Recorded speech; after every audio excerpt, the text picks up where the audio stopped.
Vous allez bien? Vous avez été bénis par le séminaire? Amen. Alors, j'avais promis de continuer mardi, mercredi, jeudi, vendredi et puis sauter dimanche, faire comme nous l'avons fait cette semaine. Et vraiment, j'ai senti un coup de fatigue terrible. Et comme après le séminaire, je dois aussi aller tenir 2 soirées de gloire en France, je risque d'aller très fatigué. Ce qui fait que je vais prêcher seulement mercredi, vendredi, dimanche. Je continue ces enseignements sur les signes d'une vraie conversion. Comme ça, je m'économise un tout petit peu. Amen. Hein? Ça vous va? Dis à ton voisin, le pasteur est un humain. Amen. Aussi, chorale, que Dieu bénisse. God bless you so much. Amen. Nous allons nous tenir debout afin de lire la parole de Dieu. Nous sommes dans notre séminaire sur les signes d'une vraie conversion. Nous allons lire 1 Pierre 2, versets 1 à 3. 1 Pierre 2, 1 à 3. Vous y êtes? 1 Pierre 2, 1 à 3. 1, 2, 3. Allons-y. Rejetant donc toute malice et toute ruse, la dissimulation, l'envie et toute médisance, désirez comme des enfants nouveau-nés le lait spirituel et pur, afin que par lui vous croissiez pour le salut, si vous avez goûté que le Seigneur est bon. Dis à ton voisin, si vous avez goûté que le Seigneur est bon. Amen. C'est au conditionnel. Nous lisons également Acte 2, verset 41 jusqu'au verset 42. Acte 2, 41 jusqu'au verset 42. Vous y êtes? C'est la réaction à la prédication de Pierre. 1, 2, 3. Ceux qui acceptèrent sa parole furent baptisés, et en ce jour-là, le nombre des disciples s'augmenta d'environ 3000 âmes. Ils persévéraient dans l'enseignement des apôtres, dans la communion fraternelle, dans la fraction du pain et dans les prières à la fin. Acclamons la parole de Dieu. Amen. Nous avons expliqué la valeur des signes d'une vraie conversion. Nous avions parlé également des fausses conversions, des faux frères, des faux convertis. Et depuis vendredi, j'ai commencé à parler des signes proprement dits. J'ai introduit avec la haine du péché, disant que tu ne peux pas prétendre être né de nouveau si tu n'as pas la haine du péché. Tu peux tout dire. Mais si l'homme qui est assis ici ou dehors n'a pas la haine du péché, il n'est pas converti. Tu ne peux pas dire être converti si tu aimes le péché.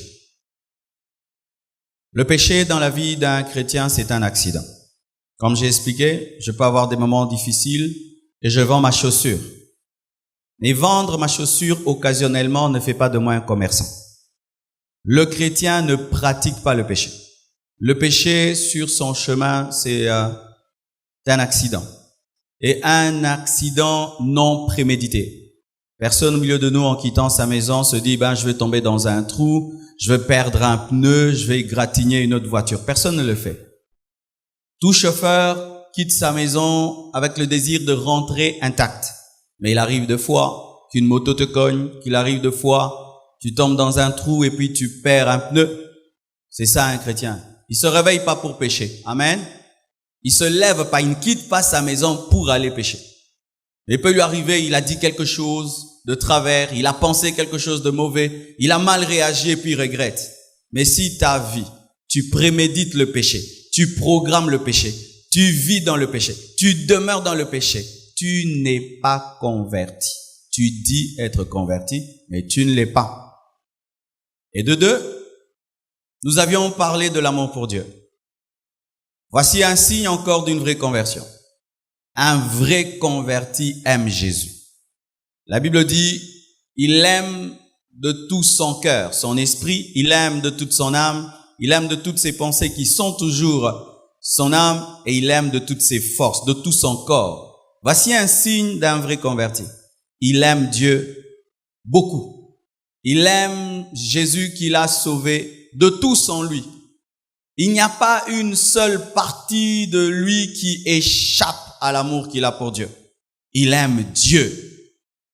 Il ne force pas pour adorer. Il ne force pas pour aimer. Il ne force pas pour obéir. Est-ce que tu es né de nouveau? Rien que sur base de ces deux signes que je viens de te donner, est-ce que tu as la haine du péché? Est-ce que tu aimes Jésus? Amen. Pour ce matin, je ne vais aborder qu'un seul signe, l'amour de la parole. Dis à ton voisin, l'amour de la parole. Dis-lui, l'amour de la parole de Dieu. Pas n'importe quelle parole.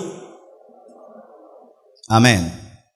Tout d'abord, j'aimerais préciser trois choses. Lorsque j'enseigne, je parle à la fois de la repentance, je parle de la conversion et je parle de la nouvelle naissance. Théologiquement, ce sont trois choses distinctes, mais ce sont aussi trois vérités qui s'imbriquent les unes sur les autres, car une vraie repentance amène une vraie conversion amène une nouvelle naissance authentique. La repentance, c'est le fait de confesser tes péchés, de reconnaître tes péchés et de les abandonner. Si tu confesses ton péché sans l'abandonner, tu ne t'es pas repenti. Tu as informé Dieu sur ce qu'il connaît déjà. Amen. La repentance est effective lorsque le pécheur reconnaît son péché et l'abandonne. Et veut l'abandonner. Amen. Il y a une grande part de l'homme dans la repentance parce que sa volonté entre en action. Mais Dieu stimule cette volonté par la parole et par l'esprit, mais c'est l'homme qui doit se repentir. Pour la conversion, c'est un demi-tour. La conversion, ce n'est pas un quart de tour, c'est faire volte-face.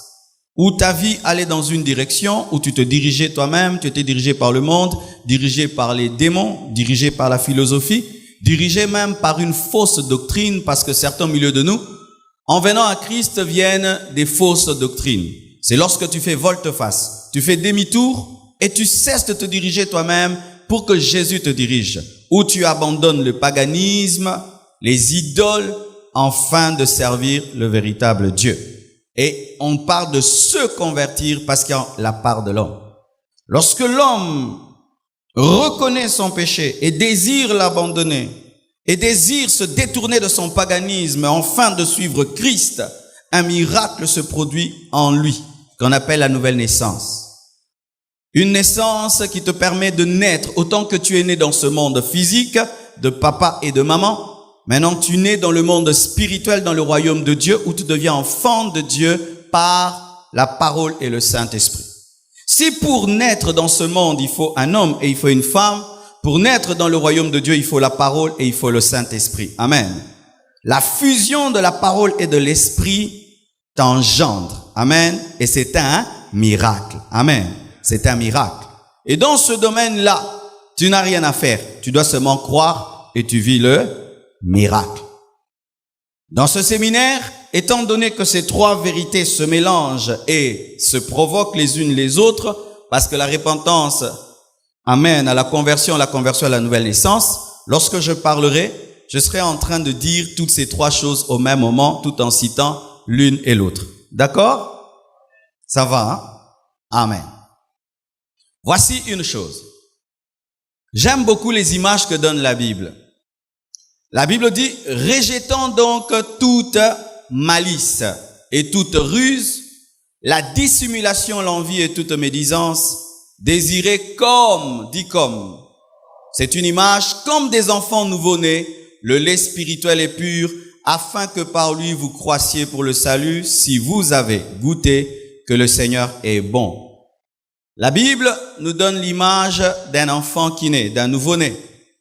Lorsqu'un enfant est dans le ventre de sa mère, il se nourrit de tout ce que sa mère mange. Si sa mère mange du pondu, il mange du pondu. Si sa mère mange de la viande, l'enfant mange de la viande. Si sa mère mange des légumes, il mange des légumes. Et il mange au travers du cordon ombilical. Amen.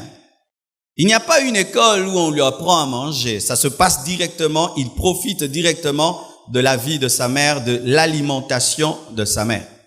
Mais cet enfant qui n'a jamais mangé avec sa bouche, amen, hein? Parce que l'enfant dans le sein de la mère mange au travers de son cordon ombilical. L'enfant là seulement quand il sort du ventre de sa mère, on le pose sur la poitrine de sa mère, il commence à téter. Qui lui a appris? Alléluia. Qu'est-ce qui fait qu'un nouveau-né qui n'a jamais goûté au lait, amen, hein? Qui n'a jamais utilisé sa langue, qui n'a jamais sucé, parce qu'il faut la succion pour téter, cet enfant le met seulement sur la poitrine de sa mère et lui-même, il sait comment trouver. Il sait comment tenir. Amen, hein?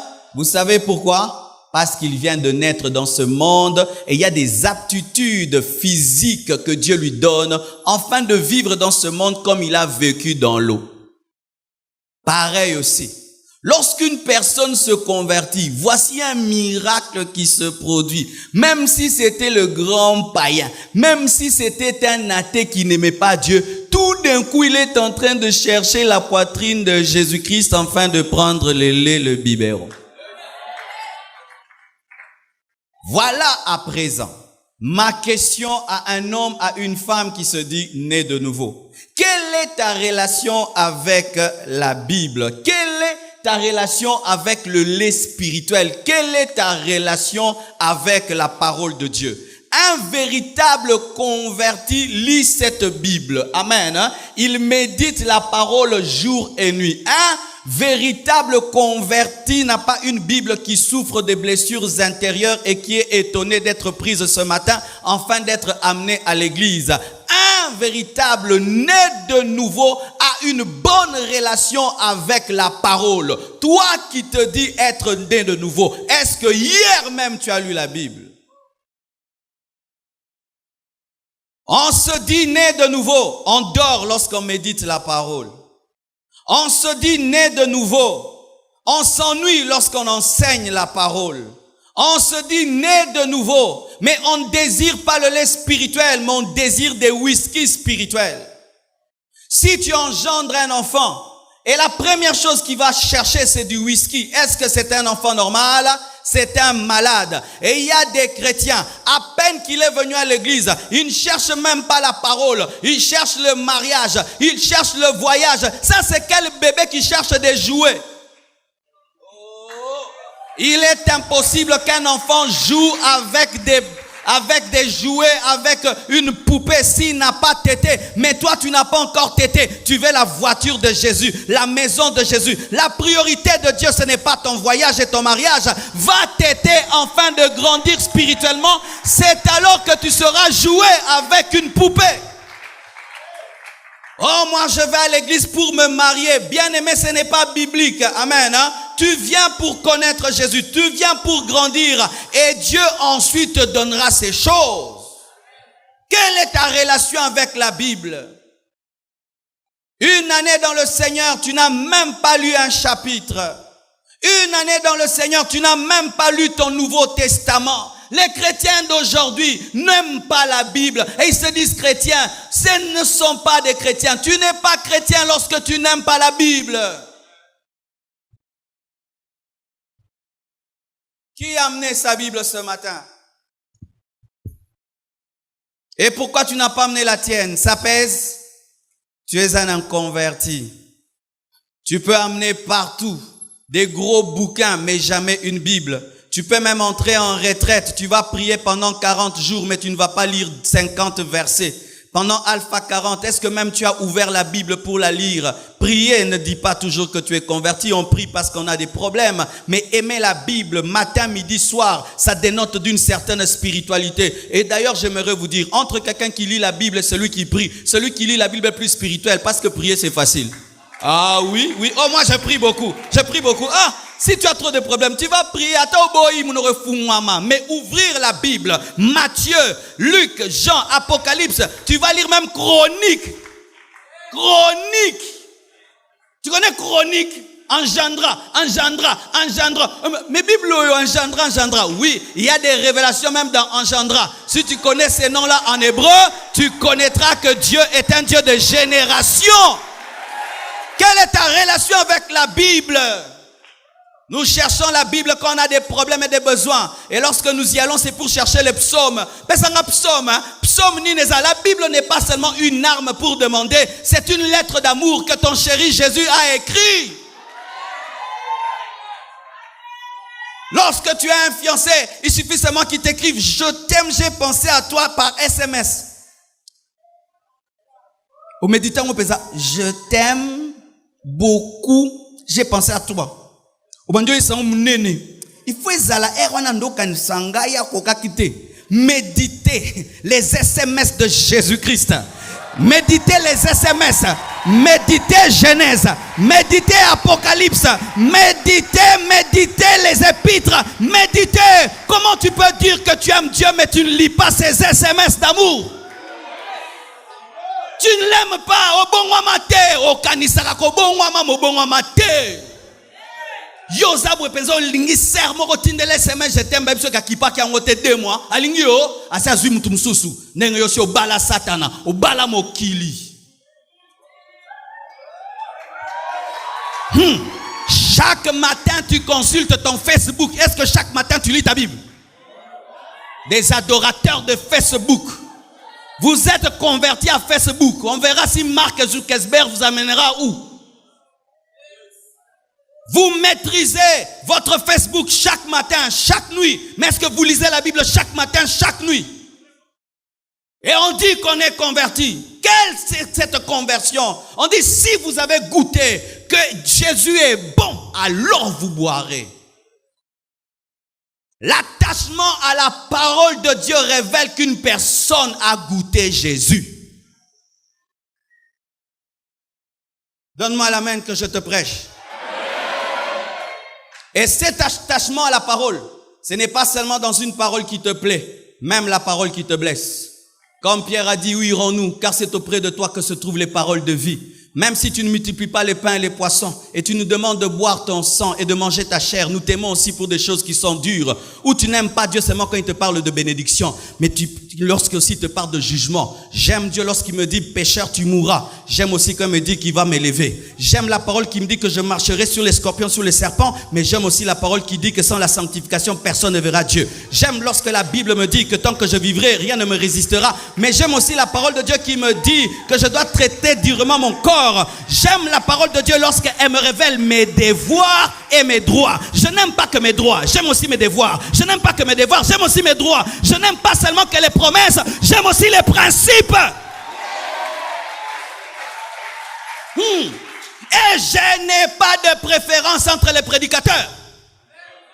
Ou tu aimes le prédicateur qui, quand il prêche, tu commences à sauter. Il peut te faire sauter puis te jette en enfer. Mais un autre te fait asseoir et il t'enracine dans la parole. J'aime lorsqu'un prédicateur prêche, il me donne la joie. Mais j'aime aussi lorsqu'il me fait pleurer. Ou il m'amène à rentrer à la maison, je me pose des questions pour ça n'a bétaillé. Alléluia. Ou tu commences à regarder avant d'aller dans une convention, tu regardes. Qui va prêcher samedi? Marcelo? Déjà, tu es bien maramba loba. Ato ye biango, ok naraldar ko lia shawarma pe ba pe sakoka shawarma. Oye compassion bien tana matina kiti na ote arrepentez-vous. Na ko changer te, na ndote yango kaka. Soki comme lo monotonie, kende place mususu, nga na kote ya kaka yango. Na kote yango ya kotokisa, ya ko kalinga, ya ko ita, ya bukane. To yango.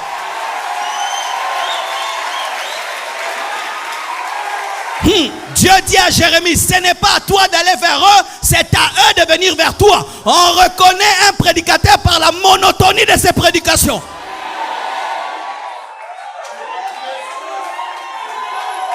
Alléluia. Lorsqu'un homme est né de nouveau, il aime tout. Lorsque la parole le brise, il dit Amen. Lorsque la parole encourage, Amen. Lorsque la parole le touche, Amen. Lorsque la parole le donne la joie, Amen. Pourquoi? Tout ça, c'est le lait. Le lait n'est pas seulement fait d'eau. Il est fait aussi de quoi? De lactose. Hein? Alléluia. Il est aussi fait de lactose. C'est un mélange de plusieurs produits chimiques, de plusieurs molécules qui fait le lait. Et la parole de Dieu n'a pas que des parties qui te donnent la joie. Il y a aussi des parties qui te troublent.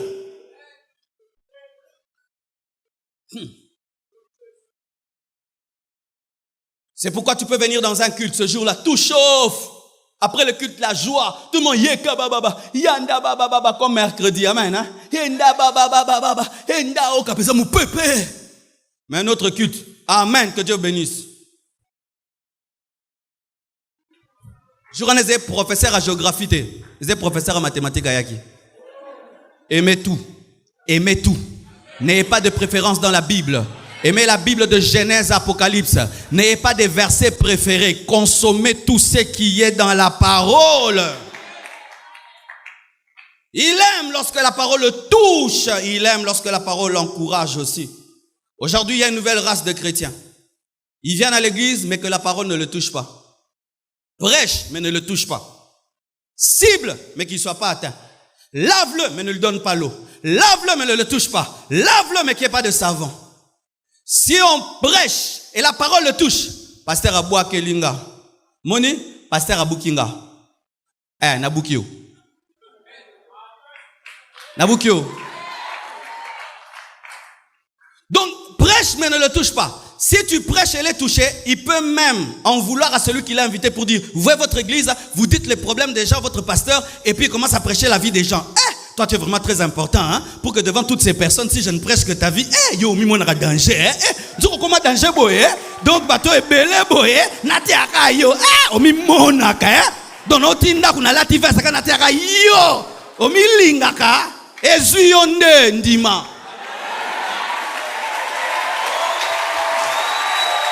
Aussi, les gens pensent que lorsqu'on prêche, on doit prêcher que des choses qu'on ne connaît pas. Si tu prêches ce que tu ne connais pas, le Saint-Esprit t'a dit. Mais si tu prêches des problèmes réels que tu connais, ce n'est pas l'esprit. Si tu vas en voyage missionnaire dans un pays des homosexuels, tu vas prêcher sur quoi? Tu savais ou tu ne savais pas? L'esprit t'a pas parlé. Hein? Le pasteur a prêché parce qu'il sait. Oui, je savais. J'ai dit. Amène-moi où tu veux. Lorsque tes parents te corrigent, ils te corrigent par parole de connaissance. Tu es un enfant pour moi. Même si tu es plus âgé que moi, aux amouana. Même si tu es plus âgé que moi, tu es mon enfant. Lorsque tu étais à l'église catholique, tu disais quoi? Tu appelais le prêtre comment? Il était moins âgé? Oui, il était moins âgé. Il y avait des pères qui étaient aussi moins âgés. Tu l'appelais père. Abala? Abota? Mais Abala? Nabota?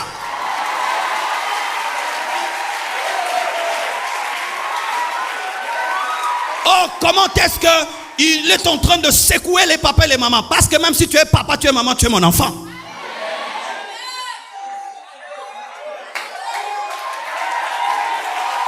Et je ne prendrai pas des gants, je te parlerai. Pourquoi? Lorsque même le président de la République va consulter un médecin, s'il a honte de lui, il a peur de lui, il ne va jamais l'opérer. Mais pour opérer le président, il faut signer l'homme là.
Oh, avec le respect présidentiel. Oh, Bomae. Il va te dire, docteur, bête tonga, nabika. Pareil aussi quand tu vas à l'église, même si on te respecte, tu as laissé une grosse jeep là-bas, tu l'as laissé pour les gens. Mais moi quand tu es ici, je te bombarde la parole. Si ça te plaît, gloire à Dieu. Ça te plaît pas, gloire à Dieu. Mais moi je lave mes mains, je te dis la vérité. Sinon tu vas aller en enfer avec tes honneurs et tes grades de général, de ministre. Non, même si tu es ministre, tu es un enfant de Dieu et il faut qu'on te parle comme tout le monde. Oh, ça m'a touché, ça t'a touché. Parce que tu es venu ici pour changer.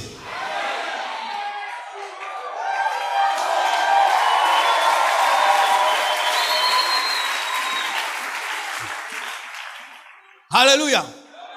Il faut prêcher des choses que tu ne connais pas. Là, c'est spirituel. Ils disent dans leur prière, Seigneur, change-moi. Mais si la parole le touche, il est fâché. Il se fâche même contre des prédicateurs. Un même prédicateur qui te choque tous les jours que tu l'entends. Même si tu as de la haine pour lui, tu rentres, tu dis quand même, Michel dit la vérité. Que quelqu'un qui te flatte tout le temps, c'est lui que tu aimes. Lorsqu'un homme est né de nouveau, il n'aime pas que la parole, il aime aussi les robinets de la parole. Les gens qui aiment l'eau aiment les robinets. Ah oui? Je vais te parler de ton robinet. Qui brosse les dents chaque matin? Non, parce qu'il y en a qui ne le font pas. Est-ce que je mens? Ce sont les frères quand ils te disent shalom. Tu dis, frère, un peu de l'eau. Alors, tu vas remarquer que tu as négligé quelqu'un dans ta vie. Le robinet, toi qui brosses les dents chaque matin, tous les jours, n'est-ce pas que tu vas vers lui? Amen, hein? Moi, j'ai un robinet que je maîtrise. Non, c'est un robinet terrible. J'ai un robinet dans ma salle de bain. Alors, comme il y a un problème de pression, au début, il envoie une forte pression toujours d'eau. Alors, ce robinet-là m'éclabousse chaque matin. Donc, quand j'ouvre, il m'envoie toujours. Alors, j'ai une stratégie. J'ouvre comme ça. Et puis il me l'envoie. Et puis je reviens quand il se calme. Mais des fois j'oublie, il m'éclabousse encore. Je dis ça c'est quel genre de robinet impoli. Mais demain je serai encore là. Si j'aime l'eau sans aimer le robinet, n'aurait toka.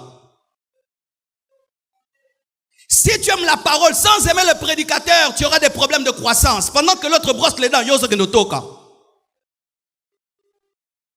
Ta relation avec les hommes de Dieu conditionne aussi la manière dont la parole te bénira, parce que cette parole passe au travers aussi des prédicateurs. C'est pourquoi tu as remarqué, un prédicateur que tu aimes beaucoup, Dieu l'utilise beaucoup pour te transformer. Mais lorsque tu n'aimes plus un prédicateur, tu n'es plus transformé. Pourquoi? Le robinet est important pour que la régie des autres te donne l'eau.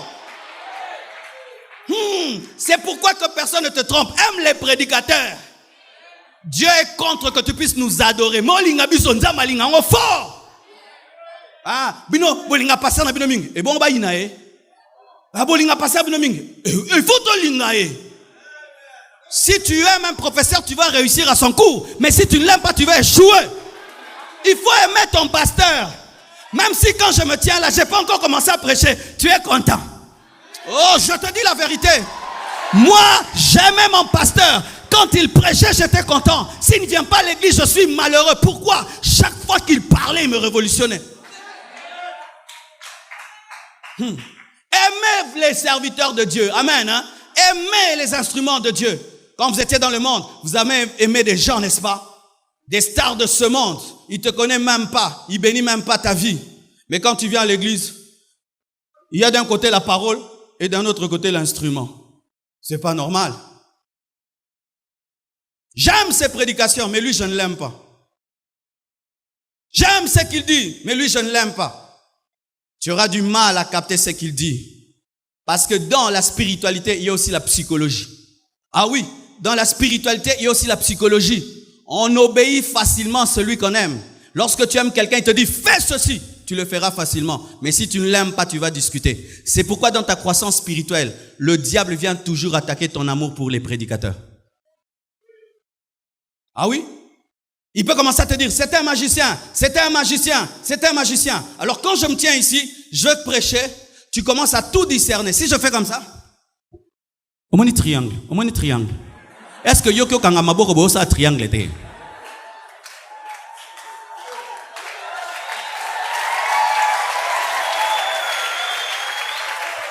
Mais non, mais c'est grave. Si je fais comme ça, triangle, Yokasi, Mata Awa, Chapebo et tout mon ça là, et ça rectangle.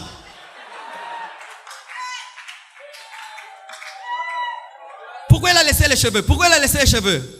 Ah, loge à Sigakoti. Ponakati, loge Moussouza Otiokota Mikolo. Mais quand tu n'es pas dans tout ça, tu n'es pas distrait. Quand je dis que Dieu te bénisse, alléluia, change, alléluia. Tu n'es pas dans ces complications-là. Il y a des poissons que je n'aime pas. Et ça, bambis, oh, il faut l'année la mingi banzoube, sinon, et au bomo, et bien, moi, hein. Au lignan, oh, monimzoube. Oh, est-ce que moutaton dans la Babylone, bongo? Yonga senga longo là déjà banzoube, pour n'aller bien. Et ça, bamsoupe, et baoka, le banza, mokasa, mbis et ton danzoube. Alléluia. Eh, moi, pas ça, mouibi. Alléluia. Nyosa zolo basuka suko senga mbongo. Alléluia. Et bon, on se fait ça qui. Alléluia. Alléluia. Bon, ma politique peut-être un trop voté moutumobo. Arrêtez tout cela. Arrêtez tout cela. Arrêtez tout cela. Écoute la parole comme un enfant. Écoute la parole comme un enfant. Qu'est-ce que tu remarques? Lorsqu'un enfant tête, il fait quoi? Il ferme les yeux.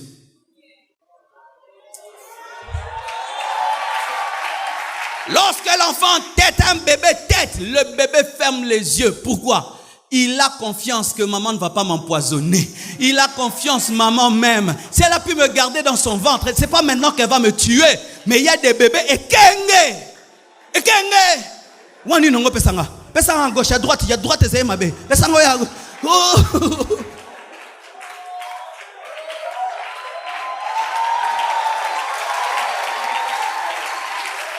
Omi maïe le collègue pasteur. Mais là, pasteur, tu n'as pas bien introduit, Et la conclusion dans tout ça. Va lire la Bible, la prédication de Pierre. Il y avait l'introduction ou le développement où. Il s'est seulement converti. Lorsqu'un homme aime la parole, il ne vient pas à l'église pour juger les prédicateurs. C'est vrai. Il nous arrive des fois aussi de commettre des erreurs. On est des humains. Il arrive des fois même au lieu de dire Aman, j'ai dit qui? Naman. Toi, tu n'as jamais dit ça. Je peux dire Naman et puis je dis Aman. Mais moi-même, je sais que c'est Naman. Mais vitesse, kaka. Vrai ou faux? Ça peut m'arriver un jour, je ne me suis pas bien réveillé, je dis des choses. Mais quand tu viens, toi, tu n'es pas venu pour ça. Toi, tu es venu pour que Dieu te parle. Un nouveau converti vrai, il ne vient pas à l'église pour critiquer. Il ne vient pas pour chercher des fautes dans le prédicateur. Il vient pour manger. Écoutez ceci. Tu penses que un prédicateur, même le plus grand, n'a jamais commis d'erreur? Il peut même commettre une erreur doctrinale. Lui, il croit par exemple que le baptême du Saint-Esprit, ce n'est pas parlant d'autres langues, c'est le fait seulement que tu aies reçu Jésus dans ta vie. Maintenant, pour cela, tu vas le jeter. Ou tu viens maintenant, tu es en train de chercher la petite bête. La petite bête. La petite bête. Mais pourquoi il a dit ça? Et pourquoi il a dit ça? Mais pourquoi il a dit ça? Et pourquoi il a dit ça? Et pourquoi il bouge beaucoup? Et pourquoi il crie? Mais il ne peut pas parler calmement. Pendant que toi tu es dans il ne peut pas, les autres sont en train de manger. De manger. De manger, et de manger, et de manger, et de grandir, et de grandir, et de grandir. D'autres, ils peuvent même suivre comment il transpire, mais il ne s'essuie pas. Oh, mais tu baza, penza. Ah, pas moussa moutokinanu.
Ça montre que tu n'as pas faim.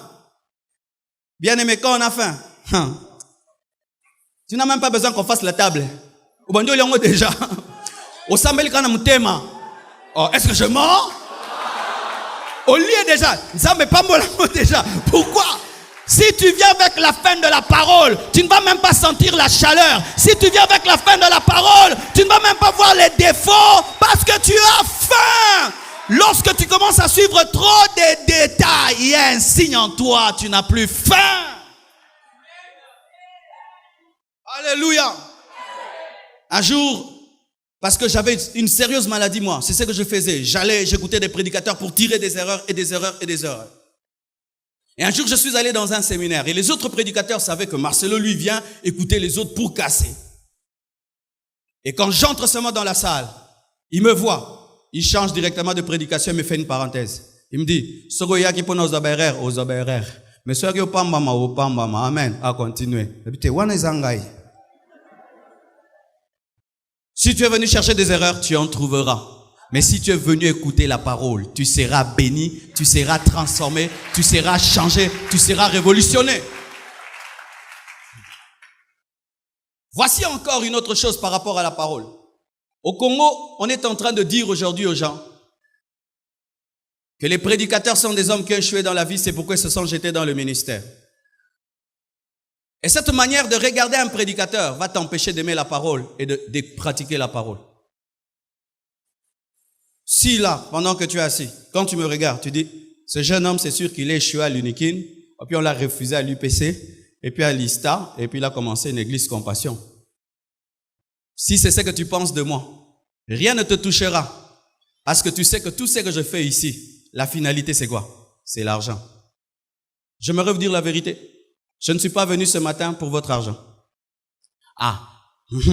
Quand c'est un prédicateur dit son deal est devenu orgueilleux. Maintenant vous voulez quoi? Si je dis que je suis venu ce matin, pas pour votre argent, orgueilleux. Mais si je dis aujourd'hui vous allez me donner l'argent, cupide.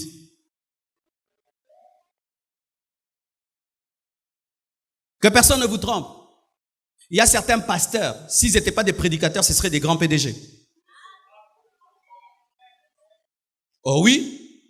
Oh, ils sont intelligents. Amen, hein? Rien que diriger les gens comme on vous dirige comme ça, c'est dur, hein? Vous savez ça? Dans une entreprise, si j'ai une entreprise, je paye les gens, si tu te conduis mal, je te chasse. Ça me donne quand même un certain pouvoir. Mais à l'église ici, même si tu fais le mal, je ne peux pas te chasser parce que c'est l'église de Dieu. C'est dur. Aux États-Unis, ils ont fait une étude dans la plus grande université, je crois, d'Harvard, sur le travail le plus difficile au monde. Ils ont dit que c'est être pasteur. Les Américains, les païens ont reconnu que le travail le plus difficile sur la terre, c'est être pasteur. Vous savez pourquoi? Quand tu es pasteur, tu dois être sociologue, philosophe, grand frère, mère, père, professeur d'anthropologie. Tu dois donner des conseils dans le mariage. Tu dois donner des conseils dans les affaires. Tu dois maintenant conseiller aussi les divorces. Mais nous sommes autant en côté. Mais nous sommes diplôme, nous sommes partout. Aussi, lorsque tu entres dans un taxi, tu n'as pas besoin de connaître la vie, la crainte de Dieu d'un taximène pour entrer dans son taxi. Mais un homme de Dieu, il suffit qu'il ne vit plus ce qu'il dit. Tu ne peux plus y prier là où il prêche. Personne d'entre nous, lorsqu'il entre dans un taxi, pose la question au chauffeur. Quelle est ta relation avec ta femme? Pour que tu entres, c'est tout. Mais si seulement, un jour, mon épouse entre dans cette église avec un œil au beurre noir, n'est-ce pas que tu vas quitter l'église? Donc c'est un travail où tu n'as pas qu'à parler. Après avoir parlé, tu dois continuer à parler au travers de ta vie. Si un homme peut réussir dans le ministère, il peut réussir partout. Ne considérez pas des hommes de Dieu comme des gens qui ont raté dans la vie, c'est pourquoi ils se sont jetés dans le ministère. Je ne te prêche pas parce que j'ai gâché ma vie ou j'ai raté ma vie. J'ai étudié, j'étais parmi les meilleurs en économie. Mais Dieu m'a appelé, j'ai refusé, il m'a rendu fou pour que je puisse le servir. Tu peux dire que c'est l'orgueil, mais Paul aussi a parlé ainsi des fois, parce qu'il y a des gens qui pensent que les gens sont dans le ministère parce qu'ils ont échoué dans la vie, parce que Congo est peli moto. Je ne te prêche pas pour que tu me donnes 1000 francs ou 500 francs.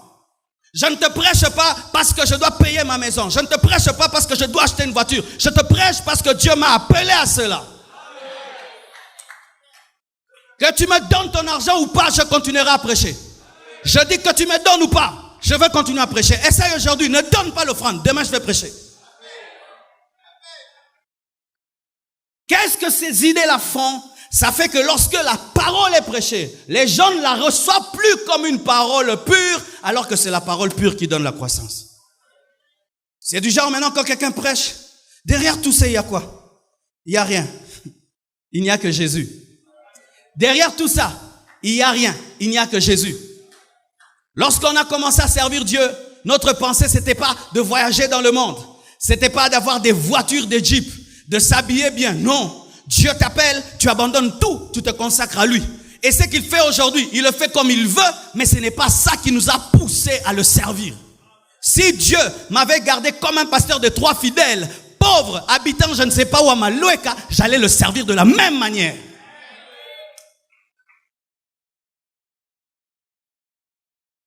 Alléluia. Vous le croyez? Et voici une chose, et j'aimerais terminer là. Dans Acte 2, versets 41-42, la Bible nous dit, après que Pierre ait prêché, la multitude qui a entendu, les 3000 qui ont entendu, ont commencé à persévérer dans la parole. Directement après leur conversion, ils ont commencé à persévérer dans les enseignements des apôtres. Ensuite, dans la communion fraternelle, la fraction du pain et les prières. Dans une église, lorsque les gens se convertissent, ils viennent d'abord pour la parole. Ils ne viennent pas d'abord pour la communion fraternelle.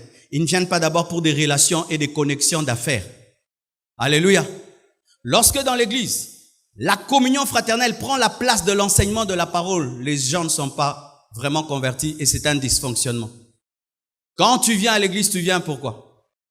Si quand tu viens à l'église, tu viens pour ce frère-là, pour ce papa qui a promis un travail, pour le papa qui va payer tes études, pour le frère-là qui va t'épouser, tu es dans une maladie spirituelle. Ce qui est prioritaire à l'église, c'est l'enseignement. Alléluia, c'est l'enseignement. Ce n'est pas la communion fraternelle. Ce n'est pas aussi la prière. Car lorsque l'église commence à tourner autour de la prière, au lieu de tourner autour des enseignements, c'est un dysfonctionnement. Alléluia. Atika kote ya to bando bonde la te. Ate ya kino toko comprendre et puis toko bonde la. Alléluia. Mais lorsque tout c'est prions. Pour bien prier, tu dois connaître. Pour connaître, on doit t'enseigner. La Bible dit, vous demandez, vous ne recevez pas. Pourquoi? Parce que vous demandez mal dans le but d'accomplir vos passions. Lorsque la prière, la communion fraternelle viennent avant la parole, c'est une maladie. Ma relation avec toi est d'abord fondée sur la parole de Dieu. Ma prière est d'abord fondée sur la parole de Dieu. Que la seule chose primordiale qui doit vous attirer ici, ce n'est pas d'abord prier ou avoir des relations et des connexions, c'est d'abord la parole de Dieu. Lorsqu'une église grandit, il y a cette maladie qui arrive. Vous voyez les gens pleins, mais ils ne viennent plus pour la parole. La parole, c'est quelque chose de dérisoire. Ce qui est plus important, c'est ce qui se passe après les cultes. Là, maintenant, il dit, papa, engage-moi.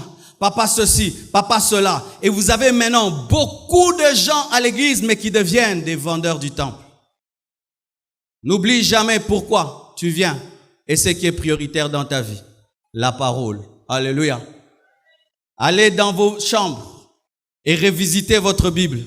Fixez-vous un programme pour lire cette parole le matin et le soir. Amen.